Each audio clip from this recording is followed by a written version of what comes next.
only 6% of sports science has ever looked at female bodies as their own category. So there's about 20-30% of them that'll be looked at both male and female bodies looking at a particular problem. So the vast majority of science, we just haven't done yet. We just don't know. Hello and welcome to Revolutionary Women. My name is Tes Silverman. Women around the world are constantly creating ways to make a difference in their communities, and today's guest is no exception. Starre Vartan is the author of The Stronger Sex, What Science Tells Us About the Power of the Female Body, and a science and environment journalist who regularly contributes to National Geographic, CNN, Scientific American, and The Washington Post. A former geologist, she still picks up rocks wherever she goes, and she's an avid wild swimmer, ecstatic dancer, weightlifter, and trail runner.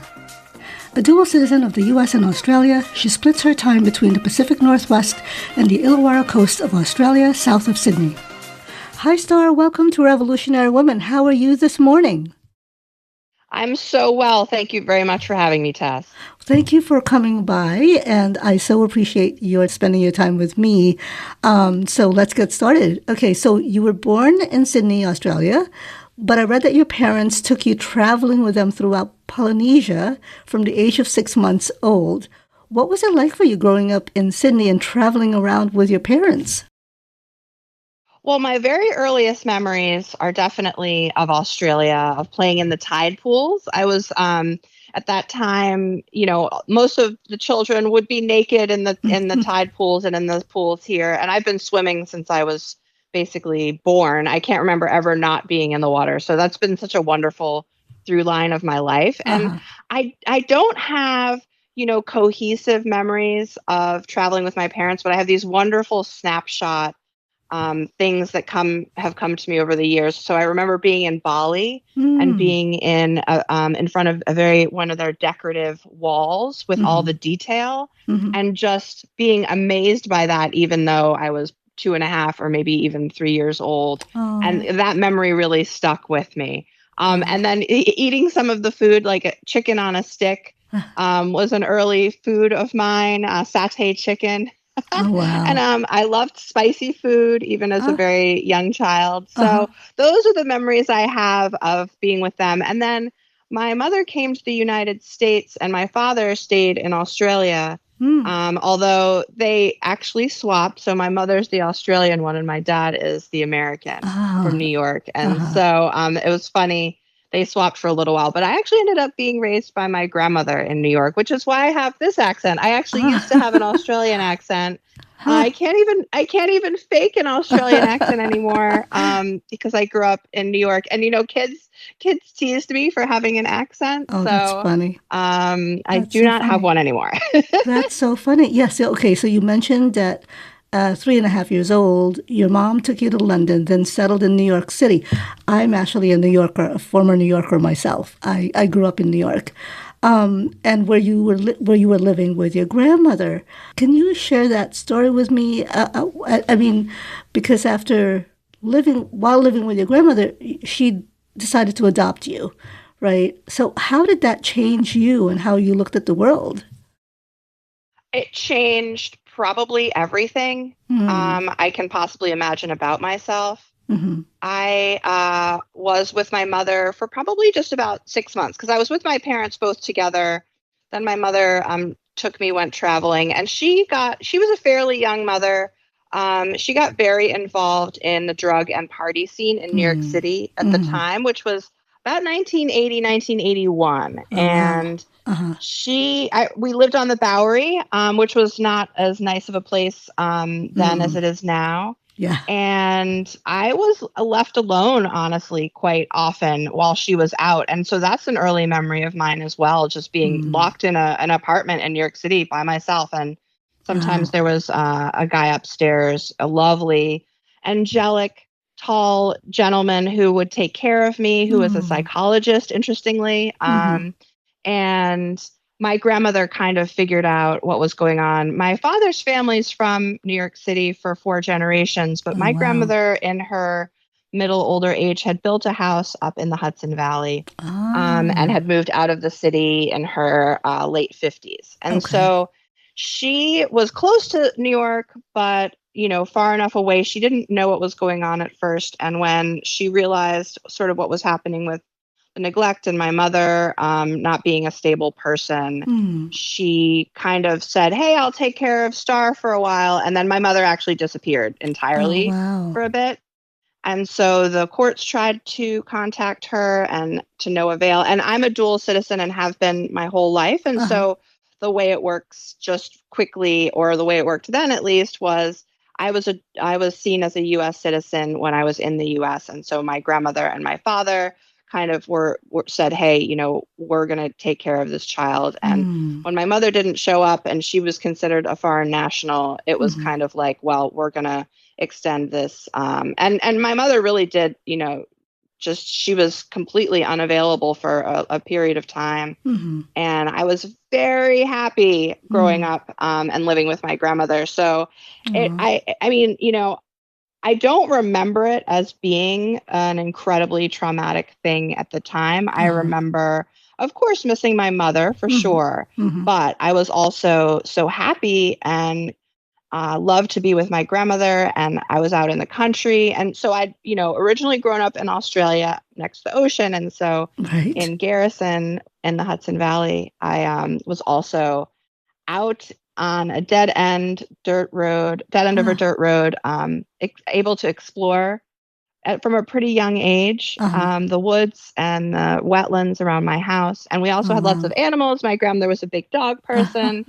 So I ran around with the dogs and the cats in the woods, and it was really fun. I mean, Yeah. I really remember it as um, a very positive change Uh-huh. in my early life, and I was so happy to be Mm. with my grandmother. And then later came friends and community and Mhm. everything. But that initial transition, Right. um, I just remember being very happy Oh. to be in I think it was, little kids really need that steadiness. Yeah. And Yeah. that was very much missing from, Mm. the time I spent with just my mother. There was no continuity. There was no schedule. There was, Right. that's difficult for a 4-year-old. Yeah. Oh my gosh. Yeah. I mean, I love that your grandmother and your father decided, well, you know what? It's like, we're going to take over. And what a huge difference being born in Australia and having some memories of growing up there and then moving to New York where everything is basically busy and bustle and everything. And then continuing your childhood in upstate New York where it's a lot slower and also surrounded by nature. I mean, you've kind of like hit the gamut, I think, of surroundings. Was one more preferable for you than the other? Yeah, I think at that age, New York in the 80s was different than it is now. And I love New York City with Mm-hmm. great passion. I worked there for a decade and a half. I've lived there as an adult, Mm-hmm. and Yeah. I love it. Yeah. So, but when you're 4 and you don't understand a lot of things, and there's chaos with your parent, Right. Yeah. and you're in this new place that is very loud and at the time was very dirty. Yeah. Mm-hmm. Um, Yep. you notice these things. You're closer to the ground, right? Yes. Yes, So for sure. I was always a very perceptive kid, and so I really saw all of those little details. And I just, Mm. yeah, it was a combination of things. Yeah. And being in a natural space for me was wonderful. And, that was paired with having my grandmother as a parent who was very passionate about the natural world. So she Mm. taught me before I could even properly say the names of the birds Mm-hmm. well. Uh-huh. I was learning that, the cardinals and the chickadees and the nuthatches and all the birds Ah. that came to our bird feeder. And we were gardening. We had a very large, my grandmother was a huge gardener and landscape designer person. She loved creating beauty around her as well as growing lots of food. And Oh. she had me out there working with her, my feet in the earth, and from a very young age. So she was a grandmother and she was old school. So she was very much also like, hey, I have this able-bodied child here and I'm going to put Mm-hmm. her to work. So Yeah. I had chores, Mm-hmm. age appropriate, but chores from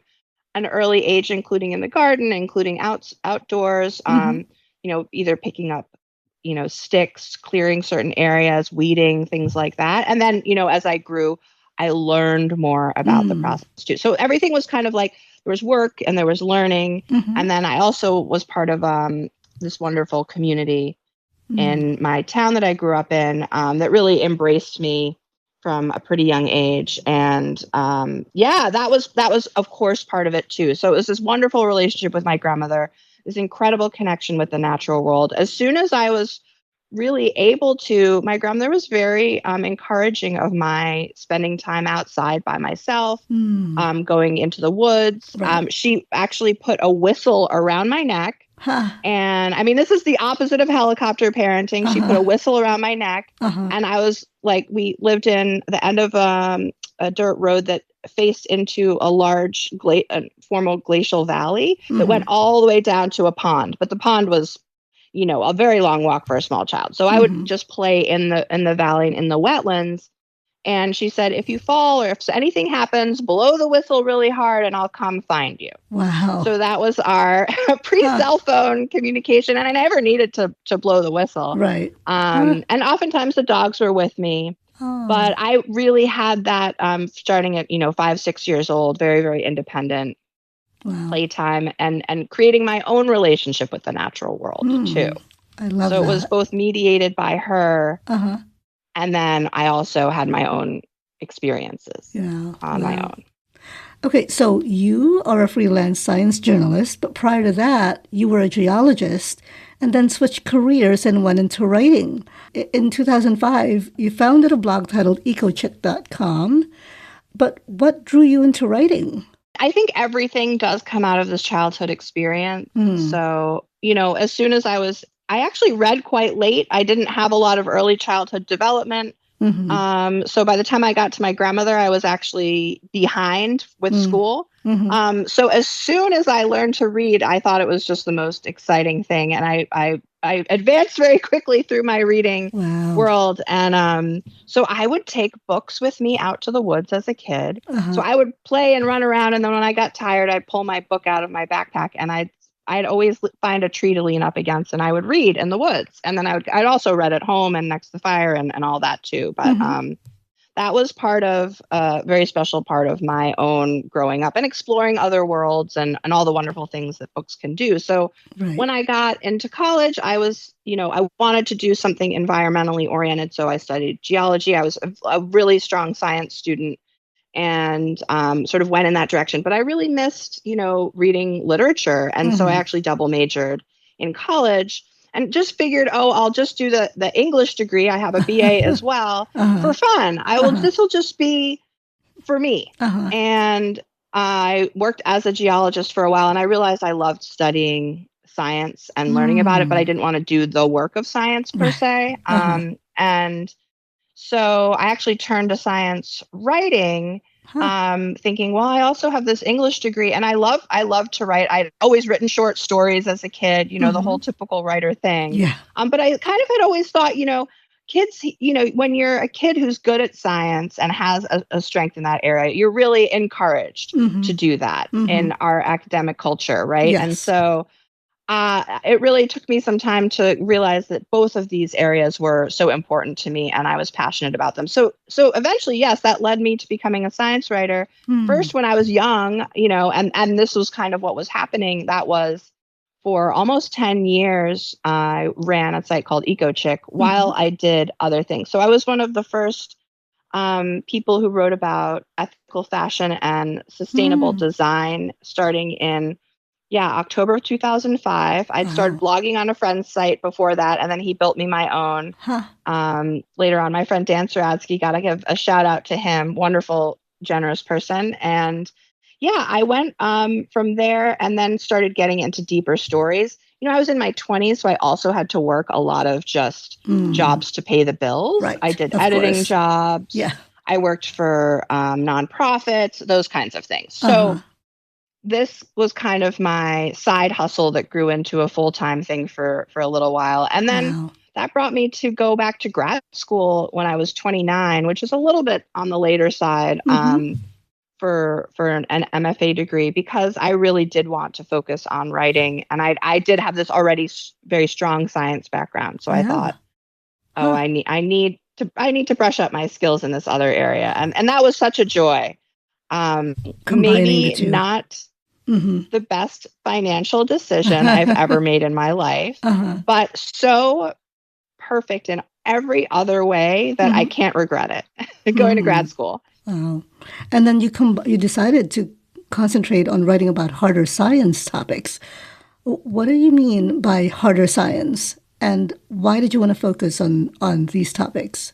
When I was working on my website, EcoChick, I had so much fun. And my initial remit with that was that, there was all this wonderful environmental reporting happening at the time. Much of it was about peak oil or solar electricity and all these very important topics. But a lot of women I knew said they didn't really feel comfortable in these online spaces. And so I wanted to create a space for women. And I also wanted to create a space where we could think about the health impacts and the Mm. physical impacts of how the environment affects us. Mm-hmm. And so that was where I first started. And so I went in and there was lots of sort of fun content on that site as well. Mm-hmm. And it was such a joy. It was so much fun. Hmm. I went to fashion weeks because there were all these, ethical designers who were working with, these incredible materials. There's all these wonderful materials being developed that Right. are more environmentally friendly, which Yeah. gets into more sciencey stuff. I reported on all of that and did some travel and some beauty stuff as well. And I love talking about packaging and materials. Hmm. But even throughout doing EcoChick, which was a lifestyle site, Uh-huh. I was still always so interested in diving deeper into the sort of nerdy stuff. Huh. And, as I got into my early 30s, I just sort of felt like I was outgrowing covering the stuff that I had, even though I loved it and it was so much fun. It was like, can I be the eco chick forever? I think I want to be somebody else now, or Right. another version of myself. Huh. But that was easier said than done. That's really actually hard, and it's something that I haven't seen much written about. But you get, but I'd love to at some point explore this with some other people because, being on the internet and being so identified within a certain area, it really becomes part of your identity. Right. And people would come up to me and say, "Hey, you're the eco chick." People I didn't know at events, things like this, right? Because I had enough, people who had, I was early to the scene and I had enough people who knew I was, which was wonderful. But Right. then when Right. I was ready to change, it was a little daunting because I thought, well, first, are the science writers who are, very much more sort of, I guess, serious people in a certain way because they have to be, but also doing, more in-depth type of work. Are they going to accept somebody who's been doing this other, blogging for 10 years? Yeah. I wondered if I was going to be capable of doing it. Right. I also thought, but wait, I have this whole thing that is my identity. I should just keep doing that and keep growing that because that's who I am and that's how people know me, right? I have this whole reputation. So it was very interesting. I actually moved to the West Coast with my partner at the time because we were both ready for a move and he wanted to go to law school.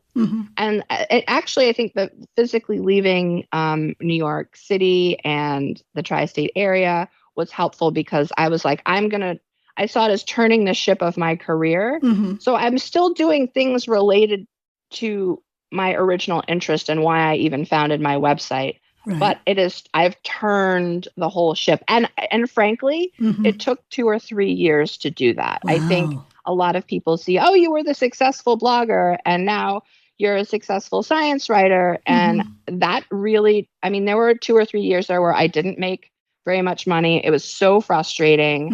And I really had to break in and build myself up, not from the ground level, but pretty low on the totem pole for my age. And it was frustrating and difficult. And I always like to talk about that because transitions and career transitions from the outside can often look natural Mm-hmm. and easy. And I would say most of the time they're probably not. It was very difficult for me, and even psychologically Mm. difficult to Yeah. to leave this identity behind. Right.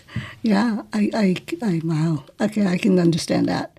Huh. Yeah. Yeah. I mean, I was I remember working for an advertising company forever and then deciding that it wasn't me, but I was doing it, like you said before, like, because you have bills to pay and, you have Hmm. responsibility and all that. And it wasn't until my then boyfriend, who's now my husband, said, you're miserable. Why do you keep going? Just. And I said, but what can I do? And I said, well, you have something else. It's like, I know, but what if it doesn't work out? And I said, well, then we'll figure it out. And it was really, my first love was writing. I've always thought of myself as a writer, and I have written for forever, but I never thought that I could make, you know, a business out of it, or even like find a way to finance, my lifestyle. And Hmm. it took a while, and and it was a lot of like growing pains. But yeah, I mean, you were talking about transitioning.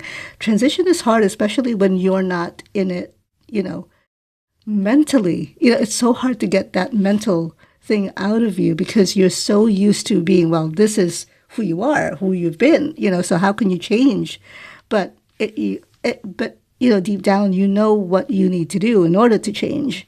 So, and like for me, it really opened up so many other opportunities. And I love that for you. It did the same because you are an author as well, and you wrote this book called The Stronger Sex, which is, first of all, a great title. It's a fascinating book. I wrote so many notes down. What inspired you to write this book?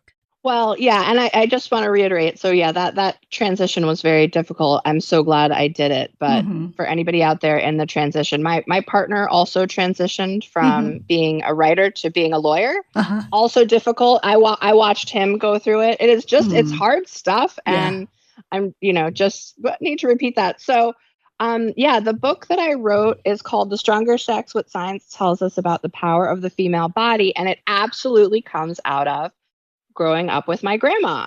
So, Mm. in she was in her 60s and 70s Mm-hmm. when she was raising me. I, Mm-hmm. lived with her Wow. till I went to college, and then, was back and forth during college, of course. And so I saw her in those years when so many of us are taught that, we're declining, and, Mm. being an old lady is so, this disempowered thing that I just Mm-hmm. think is a very culturally strong message. And I think that message is changing, thankfully. But, Mm-hmm. when I was growing up, and that is not what I saw with her. She was a very strong, capable woman, both minded and also physically. And Yeah. so one of my earlier memories of living with my grandma is she would be chopping the Hmm. wood for our fireplace. Yeah. And I was stacking the wood because that's something a Wow. pretty little kid can do. Once Yeah. you've cut the log into smaller pieces, I was stacking it, and she was teaching me how to stack it neatly. And she was out there chopping wood. She was building stone walls. She was in, Wow.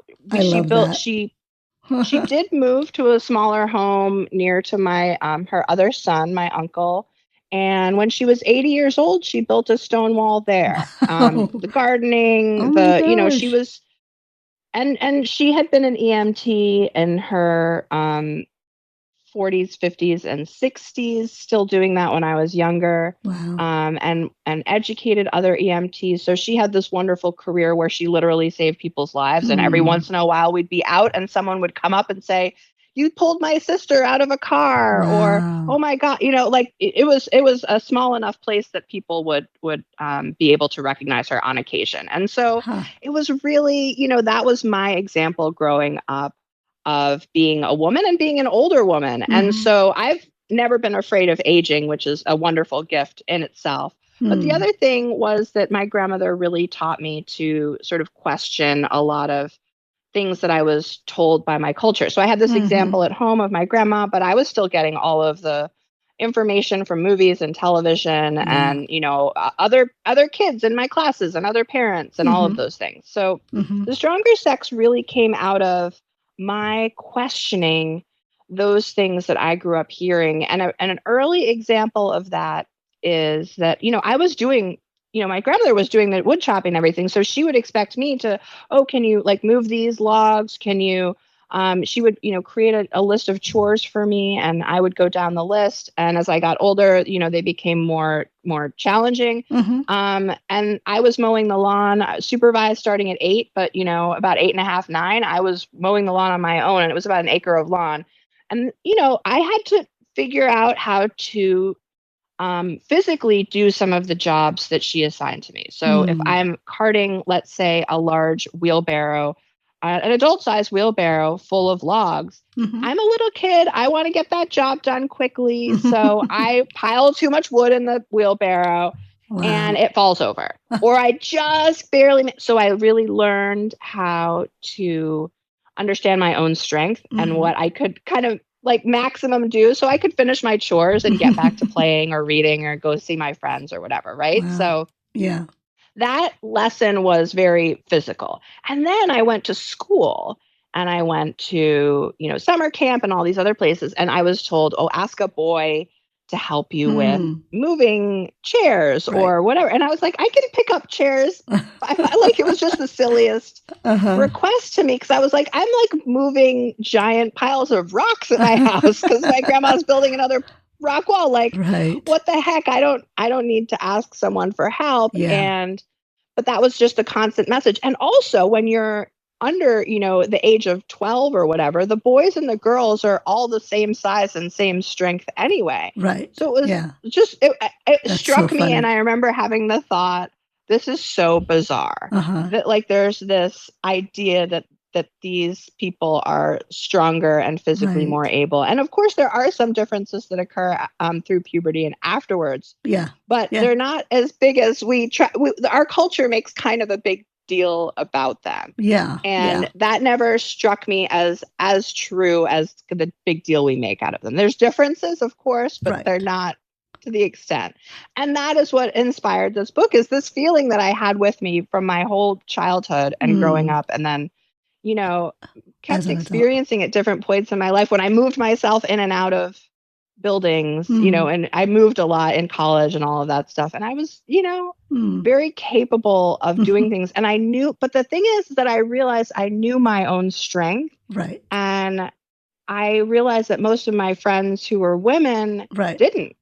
They just didn't understand. And also they hadn't had the experience. I mean, I had a stronger body because I had physical experience doing these things. That's part of it. But I also knew where my limits were. Yeah. And they had no idea oftentimes. Even people who were athletic, they would know their limits in that athletic sphere, in, playing soccer, but they wouldn't necessarily for carrying a piece of furniture, let's say, right? Yeah. Because they had been taught to always default to someone else.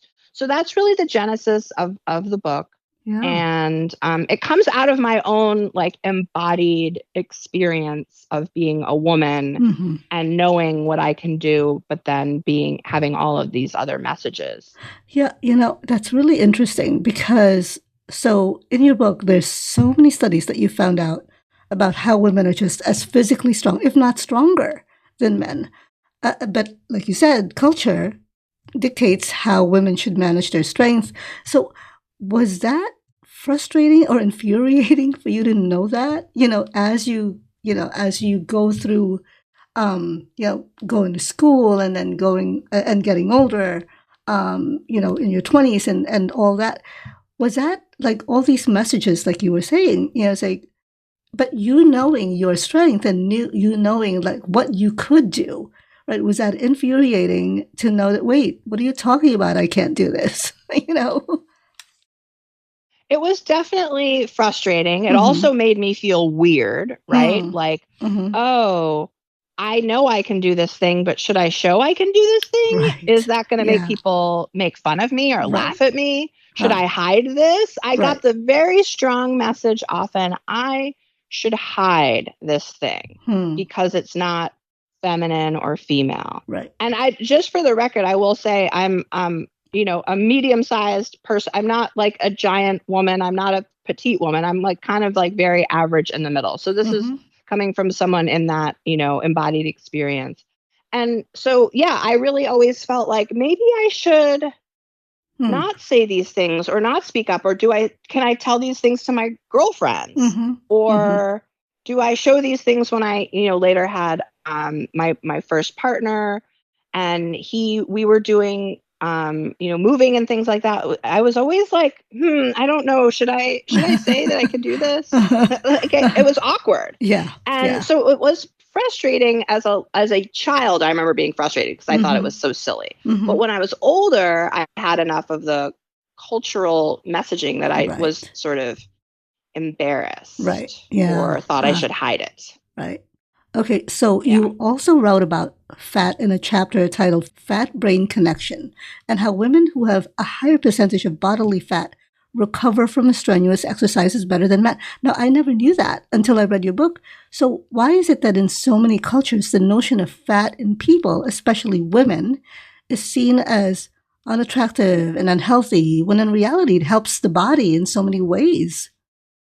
Well, first I would say with the fat thing, that's pretty recent that we have really gotten to the extent where, and we're in one of these terrible backlashes now against body positivity, unfortunately. But these things are cyclical. I'm old enough to know. But one of the primary drivers of the book is this idea that men have defined what strength means by what their bodies do well, right? And so male bodies in general, and of course we're talking about populations here, not individuals, because we all know individuals that defy these categories, but in general have a little bit more upper body strength. Lower body strength, men and women are fairly close to matched, actually. And but there is a definite upper body advantage. Men do have slightly larger hearts. So for those short duration, quick hit, what the exercise scientists called explosive energy, men have a slight advantage. It's about a 10% advantage, but it's a real one. And those are great. Those are awesome skills. Those are fantastic. But it's like, those aren't the only like ways of being strong in the world. Yeah. And so the whole point of the book was to say, hey, there's all of these other strengths that people have that we oftentimes will even recognize in men as strengths, but we won't recognize them in women. And endurance is one of the key strengths that female bodies have. We see this both in these long distance races. We also see this over the lifespan, right? So women's bodies go through many more changes, but still live, 5 to 7 years longer. There's some cultural explanations for that. Men tend to do the more dangerous jobs and are engaged in many more risky activities, et cetera. But that doesn't explain the longevity difference in men and women. Mostly it has to do with just hardier bodies. Women's bodies are hardier. And part of that goes back to the question you asked about fat. Fat is key because the way that female bodies store fat subcutaneously on our hips, our butt, our upper arms, et cetera, those are safe places to store fat where your body can access it. Whereas, that abdominal fat is the kind that is dangerous for both men and women. And men tend to mostly just store fat in the abdominal area, that visceral fat. Women store it all over their bodies, and then also in their stomachs too, where it can cause, health issues too. So this isn't to say that, all fat is good. Actually, all fat is not the same fat. And women's bodies' fat is beneficial for that endurance activity. And so you see these women with less training and less support winning these endurance races all over the world now. You have 500 men and like 100 women or 50 women in these races, and there are still women beating men, even though there's so many fewer of them. I mean, it's amazing. And that comes out of this incredible endurance capacity that female bodies have to utilize fat instead of carbohydrates. So that explosive energy that's so great for men, that comes right out of carbs and burning carbs and, having some of these physiological advantage. But that endurance energy that women's bodies have comes from fat. And that's why fat is so important for women. And so much of the research I've found really doesn't differentiate between male and female bodies when they're looking at the health impacts of fat. And that's something that I've been continuing to report on and is very frustrating because fat affects men's and women's bodies differently. And that isn't reflected, I don't think, in the culture as much. In fact, I think it's the last statistic I saw is about 80% of GLP1 medications are being taken by women. And that means that about 20% are being taken by men. And that fat really affects men's bodies more in the health, in hurting their health than women's bodies. But we have this cultural thing about women's bodies and fat. And so that's where we can see, how much of this, of course, there are many people using these medications for great health reasons, right? But there's a lot of people who are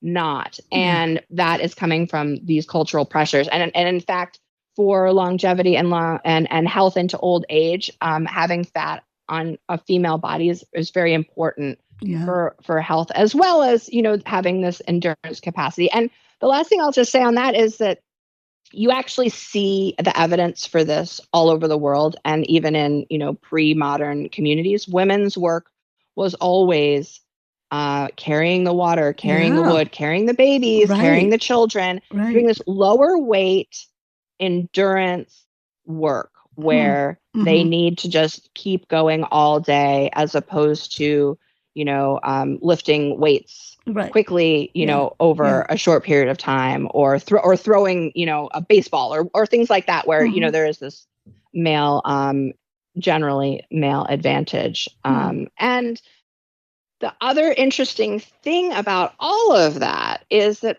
a fair amount of that difference between male and female bodies can actually be changed if girls grow up doing more physical activity that's similar to the physical activity that boys do. Right. And that's a really interesting thing in the book. That I just found absolutely fascinating, is that what our bodies are trained to do from a young age, and especially through puberty, while our bodies are growing and changing. And this is true for both boys and girls.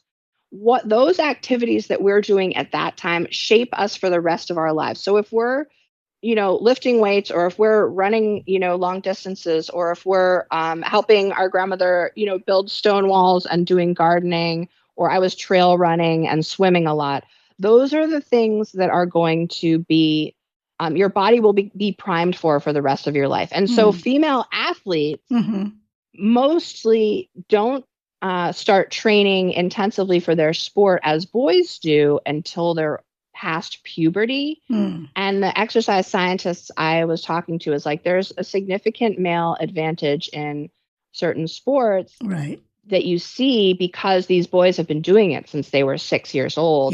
And girls usually start, either during or after puberty, and they just will never have the capacity because their bodies were not trained.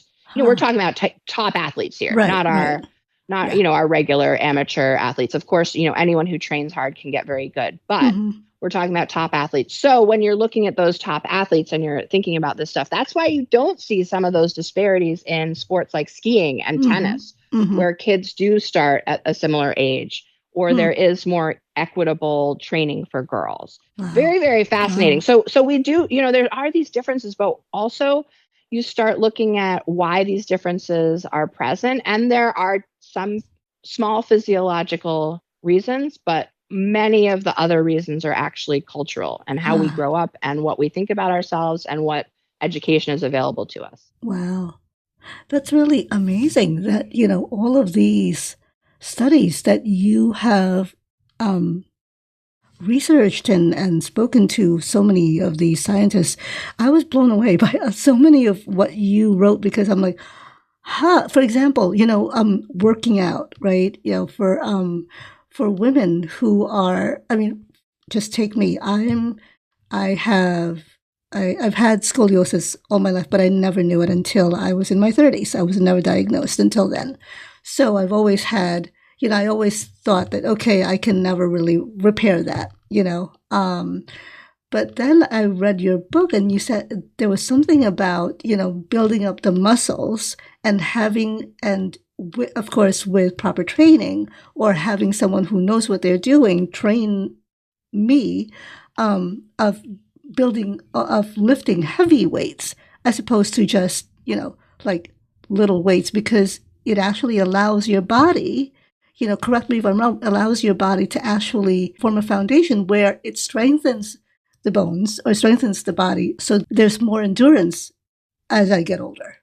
Absolutely. Okay. Yeah, there's incredible research by actually an Australian scientist who found, who was working with osteoporotic women and older, sort of geriatric in the scientific term populations. And just, if you talk to anyone who works with older people and older women, especially, the physical weakness aspect of it is, something that they find is so frustrating, because that is a cultural aspect. The people who are in their 80s and 90s now grew up just at the tail end of the time when, people didn't really exercise for fitness and for health. And so there's a tremendous, this is in my own family as well. On the other side, my other grandmother, my Australian grandmother, she just wasn't an exerciser. She wasn't going to be going to the gym. And, she and her mother, and then my aunt as well on the Australian side, all had and have osteoporosis. And so, and in fact, my grandmother, my Aussie grandmother, passed away from complications of osteoporosis, because what happens is, you break your bones when you're older, you don't have much muscular fitness, you get stuck in a hospital bed, and then complications, right? And that's exactly what happened to her. And my aunt, her daughter, was terrified by this, and when she got diagnosed as with osteoporosis, she's the one that found this researcher who has this protocol that's now gone around the world that is encouraging older women to lift heavy weights. Now, again, you start, you do this progressively. You don't start with the heavy weights, but the functional mechanism is fascinating. Basically, first of all, anyone can build bone at any time, which is wonderful and beautiful thing. So you can be 75 years old and still build bone. The second thing is that it is easier for younger women to build that bone, when you still have estrogen circulating in your system. So I started weightlifting, I haven't gone through menopause yet. I started weightlifting as soon as I saw the science, because you want, if you can, to build that bone up as young as you can, so that when you go through menopause and you lose some of that bone, it's not as big of a deal. But you can always still grow bone. And so my aunt at 69 started weightlifting on this program because she was really afraid to end up like her own mother. I mean, legitimately. And she was very serious about this. And she not only has grown bone back, but she feels better. She just has more confidence, physical confidence in the world, as opposed to feeling like a frail older person. And she just, obviously has also found a lovely community of other women who are doing this. And this is becoming, the reason that you're seeing so many, articles and people talking about weightlifting is because you grow muscle and you grow bone, and both of those things together make it so much more likely that you're going to not have health issues that are associated with those things when you age. And it is very empowering to say, I can lift my suitcase myself. I can do these things on my own. It gives you a different sense of yourself in the world. I'll just briefly explain the mechanism. How it works is so that as you lose bone, there become tiny little cracks in your bones. And when you lift heavy weights progressively over time, and you're getting enough nutrition and all that good stuff, what happens is the stress when you lift the weight on your bone actually creates a message system where your osteoblasts, which are your bone building blood cells, then go to the space where that bone is missing, right? That crack in your bone, and says, oh no, we need to replace this bone, and sends a Ah, message to your bone marrow and your system to then replace that bone. And so, wow. but you have to lift heavy enough weights Right, to be able to, for that messaging system to occur. If you're right. just doing, other type walking, my aunt was a walker and a Mm-hmm, hiker and Pilates and all that stuff, which are great exercises. mm-hmm. Not saying don't exercise in those other ways. They're great for other reasons. Right. But for bone health and muscle, you really need to be lifting heavier weights. And that's why that in particular has become such a big cultural flashpoint right now. Yeah. Yeah, I was really shocked when I read that and I'm like, "Oh my gosh, that's so cool." And I have to tell you that I actually just started weightlifting about 2 months Yay! ago, and my trainer, who happens to be a friend of mine, actually had the same point of view. And I was just like, "Wait, I've just read this about I just read about it on this book." And she was like, uh-huh. I was like, I was just like really floored, and I'm like, wow, because for someone who I have osteopenia, so I definitely am like, I don't want to go through surgery. I don't want to have to go through. So, and I love it. I really look forward to like lifting weights. It's And fun. It yeah, is. I It's so mean, funny. It doesn't yeah. look like it would be fun, but it really is. Yeah, and it's so funny because I was just like, wow. And I actually recently, my girlfriend, just like we were just, I don't know, we were just warming up, and I just happened to like lift up my arms, and she was like, "Whoa, look at those guns!" And I'm like, What guns?" I'm like, "Tess, look at you, look at the mirror." I'm like, "Oh wow," and I'm like, and that's only been like maybe 2 months, and she Oh, says, nice. "Yeah," she says, it depends on your obviously your genetics, and if you have that in, yeah, she says she was like so floored and very pleased that that I was enjoying it, and that I was making this a commitment for me, and because I don't want to, when I was told that, oh yeah, you may have to go through surgery, and just to straighten it out, I'm like, I don't want to wind up in I don't want to wind up in surgery. That was like my biggest fear. I'm like, but, Yeah. so now finding this out from your book and being reinforced by my trainer, why would I not want to do this? So, Yeah, and I think a lot of people are really afraid of getting bulky, and that genetic difference that you mention hmm, is, it's really for most female bodies, it's pretty tough to get like super, super muscular. I mean, hmm, the people that you see online that have those types of bodies are hmm, working extremely hard for it. yes, right. And that's awesome for them. And I don't, this whole idea of like all women's bodies should be smaller and that's like more Mm, attractive is silly to me. But hmm, that the other thing is if you're lifting weights, even 2 or 3 times a week, yeah. and you're doing other exercise or two, you're going to be strong. You'll Hmm, feel strong. You'll look strong, right, but you're not going to be this very, very muscular look right. because that's actually like pretty hard to achieve Yeah, for a female body. yeah. It's fairly hard for a male body Hmm, too, but that's more something we see in the culture wow. and in Hollywood movies and things. Yes, But it's those people are putting really a tremendous amount of time in, and to get these health benefits and the bone benefits, right. you don't need to go. You don't need to be Hardcore. in the gym 6 days Yeah. a week. And Yeah, I know people who do that and they're awesome and I love them because they're the right. people who are training us all, right? Right. Yeah. Yeah, exactly. But I was like, really, I was so grateful to like read that. And I mean, the science behind it was just fascinating. I love that part of I mean, when I read that, I was really, really just like blown away by that. Why do you think there's still such a bias against women's strength or how much women can do physically? Like, but when there's studies that show women can handle more than what other people think they can't, you know, like you said, it's culture, um, and hopefully it's moving, past that. But we still have a long way to go, don't we? Yeah, I do. It's interesting. I'm 48, and the people who, I'm child free, but I have lots of friends who have kids who are Hmm, getting to that teenage and 20 something age.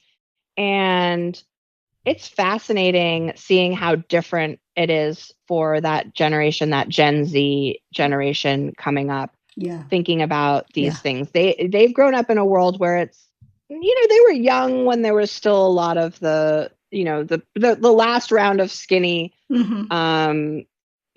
pro Anna stuff, but they were little kids. So Yeah. they've really grown up in a milieu where they're seeing a lot of stronger female bodies just totally normalized. Right. So to them, this just seems like, yeah, of course. Oh, I'm glad to read this book. I've gotten messages from younger women. Oh, I'm glad to read this book, but this is like a lot of stuff I kind of feel like I knew, but hadn't had seen it all in one place yet. Whereas for Right. older women, they're like, whoa, this is so different than what I heard growing up, right? So exactly.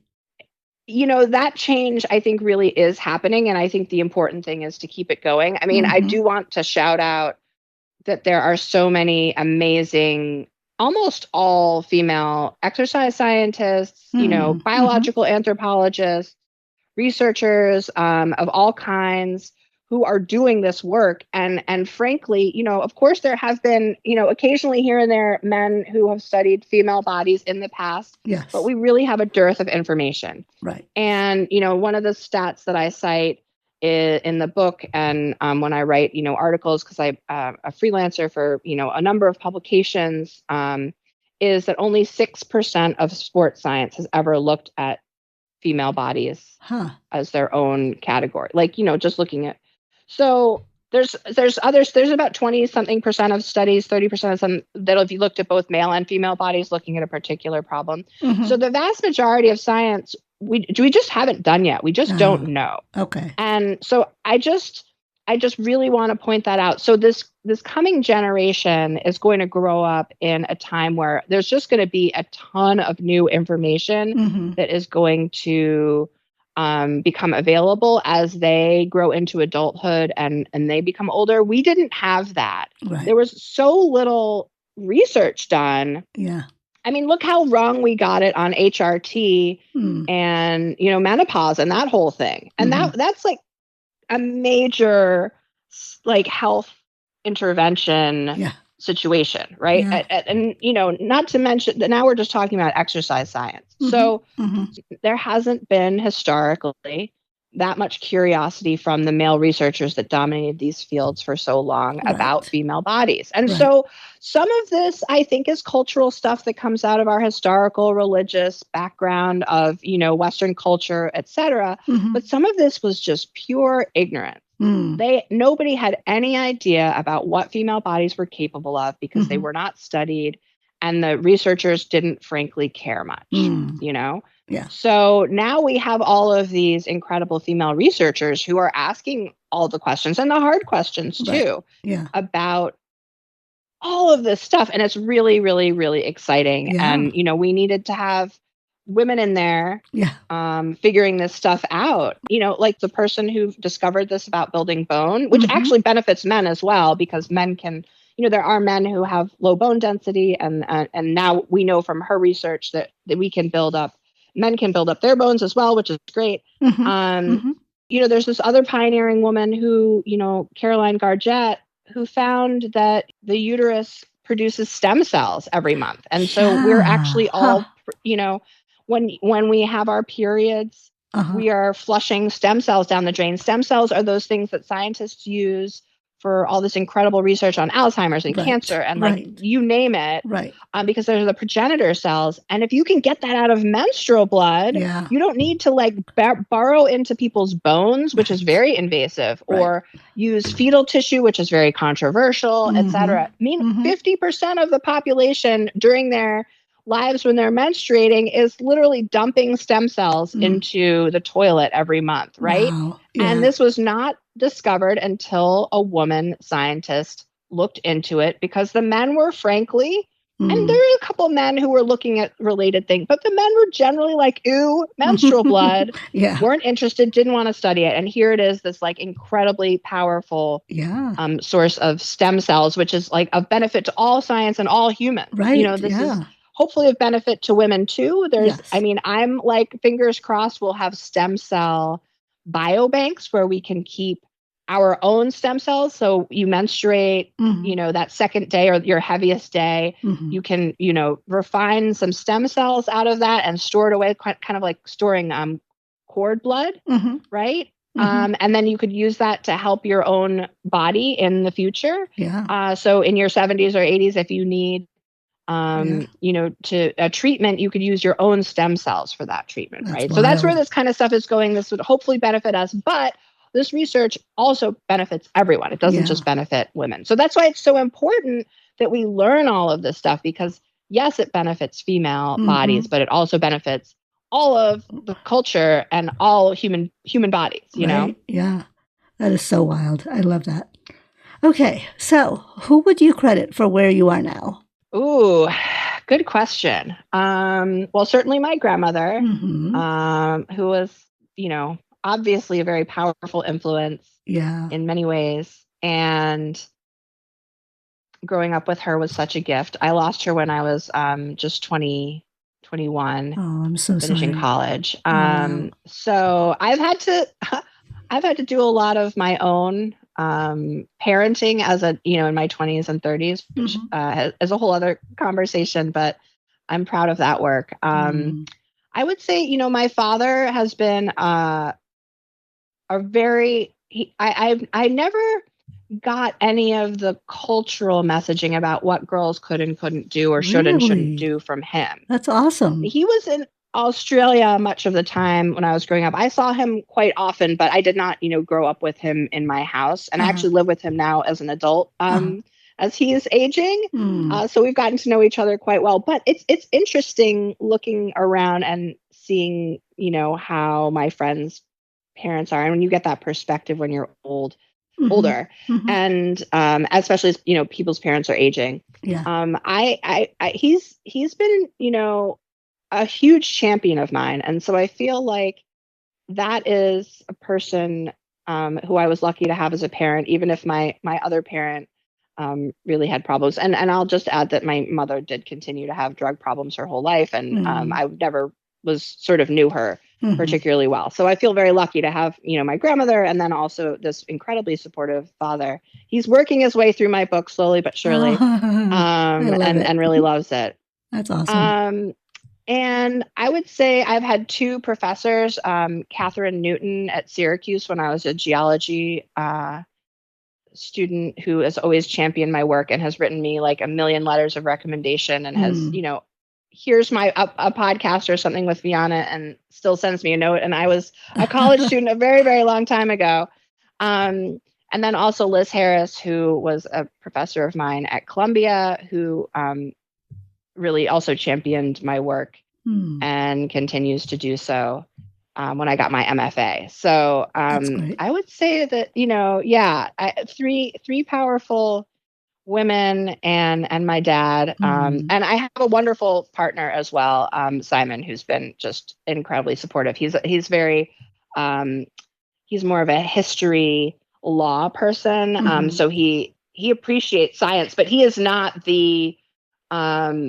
he's not like sort of an expert or knowledgeable about these areas. So so he's like the ideal reader because he's a smart, educated person, but also isn't knowledgeable about all the, because you get into writing about science and talking to other science writers, and we can go down rabbit holes. And you have to realize when you're talking to the general public that you need to make this information accessible and interesting. So Simon really helps me with that. That's amazing. Okay. So what's next for Starre? I had a part of this book that didn't fit in this book.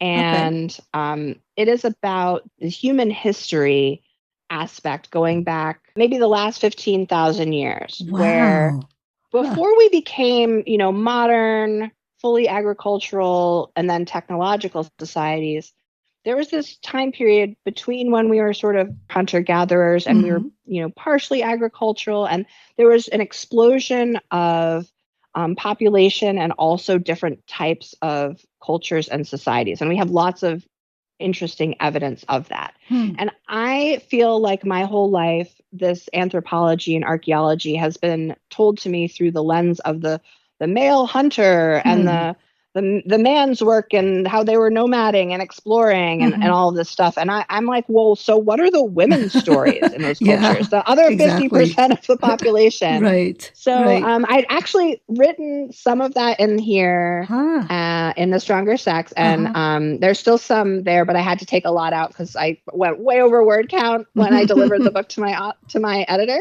And so the new book is going to be a whole book about that. Cool. And I get to hopefully do some really experiential activities all around the world, like trying, there's this whole idea that women didn't hunt because they couldn't throw the spear. Oh, boy. And they've just actually realized that's not true at all. This is new anthropology. They've mischaracterized all kinds of remains of human beings by making assumptions before they had DNA technology. And now they're going back and saying, oh, actually, all of these people who we assumed were male because of the things that were in their graves, we now realize they were female, they were fighting. Wow. They were warriors, they were hunters, certainly. And I think this information, when I get pushback about this book, people will say, well, but people have always. Oh, yeah. Yeah.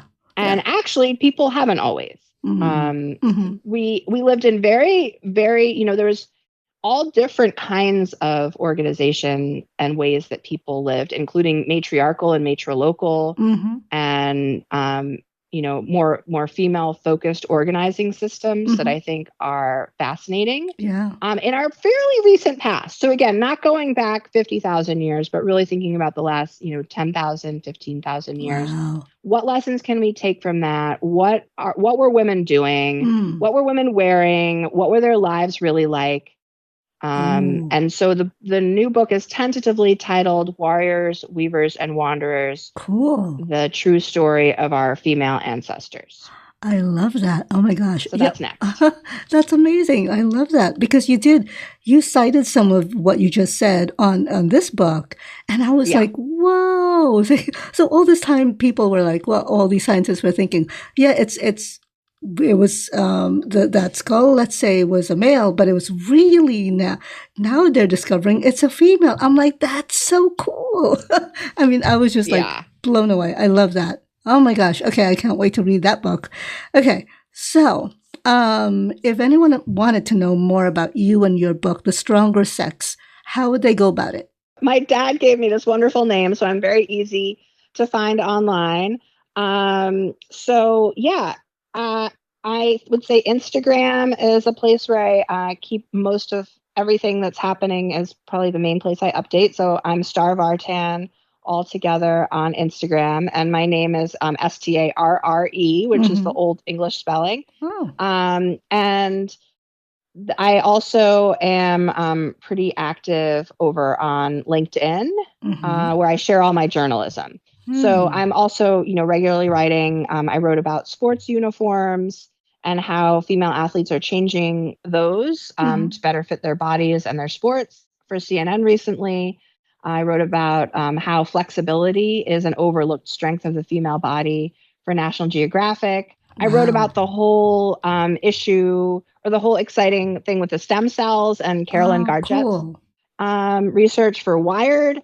That is in an issue that's out right now. So all of those things are also on LinkedIn if you just want to keep up with my work and don't care about my wild swimming adventures or my my travel or like my beach obsessions, which I also put on Instagram. I love it. Okay. So if you had one thing to change that you wish you'd done years ago, would there be one? Yeah. Definitely understanding that, and this is a personal one, my body type, which I always, and BMI even told me was like unhealthy, was not, that I am, a naturally muscular, strong person, and that, being healthy by trying to make myself weigh less, it was actually very unhealthy. So, like many people, I was thrown off by the whole BMI thing, and that really did tremendous harm to me personally. I wish I had never heard of BMI or like somehow got it in my head that I would be healthier by starving myself, which I certainly, or at least very strictly under eating. Right. because I thought that that was a way, being smaller and being slimmer was healthier for my body Mm-hmm. and the amount of muscle I carry and all of that stuff. Mm-hmm. Achieving a weight that is, quote unquote healthy in BMI is actually not healthy at all for me. I wish that's a big regret. It was a lot of years of, really feeling badly about myself and hating on my body, which is such a wonderful, strong body. And so, Yeah. I think that one, because other than that, I was actually like pretty active and healthy and, doing all the good things. So, yeah. Wow. And so my last question is, if you could go back in time, what advice would you give your younger self? Definitely keep listening to yourself. You're your best guide. Mm-hmm. I think where I have stumbled is when I, listen to cultural or other influences. And I actually, whenever I've sat down with myself and asked myself the hard questions or had a difficult choice to make, I can look back now and say, oh, yeah, like whenever I did that, I made the right choice. And so for me, listen to myself, to myself. But like really not just superficially, like really sit down. I do like a deep breathing meditation. I have done this for years now where I really tap in and I ask those questions. And it's been beautiful to do that. So of course, I'm going to continue to do that as well. I love it. I love it. Well, Starre, thank you so much for sharing your life and your work with me. I love your book, The Stronger Sex, and I can't wait to read the next one. For someone who's like, well, I wasn't sure how I was going to, because you hear science, of course, it's like, oh boy, it's going to be a lot of stats and everything. But it was really fascinating for me because I'm like, it just blew my mind that there was so much information that I understood to be something else, as dictated by culture, by I guess other influences in my life that I didn't even think that, oh, wait a second. It's like, no, it's like, that's not true. So, thank you for opening me up to a different perspective about women's bodies and how strong we are and how, we are really more than what people see. So I love that. So thank you again for saying yes. And I am so grateful that you wrote the book. And I hope more people will read it. Please let me know once this other book comes out. I would really, really love to read it. With that, thank you so much for spending your time with me. I so appreciate it. Thank you, Tess, and thank you for those beautiful, kind words. I'm going to keep talking about this and writing about this for years to come, hopefully, knock on wood. And it was an absolute pleasure and a delight talking to you today. Thanks for sharing my story. Yeah. Well, have a great day, and I'll talk to you soon. All right, take it easy. Okay, bye-bye. Bye. That's our show for today. I've posted more information about Starre Vartan on RevWoman.com. Thank you for listening, and I hope you'll tune in every other Thursday for another episode of Revolutionary Woman. You can listen to Revolutionary Woman on Apple, Spotify, YouTube, or wherever you get your podcast. Just a little note. I've launched a Patreon account to support the show. All proceeds will go to producing and editing the episodes to give my poor husband a break from being my personal IT and production department. He wrote this. The address is patreon.com/RevWoman.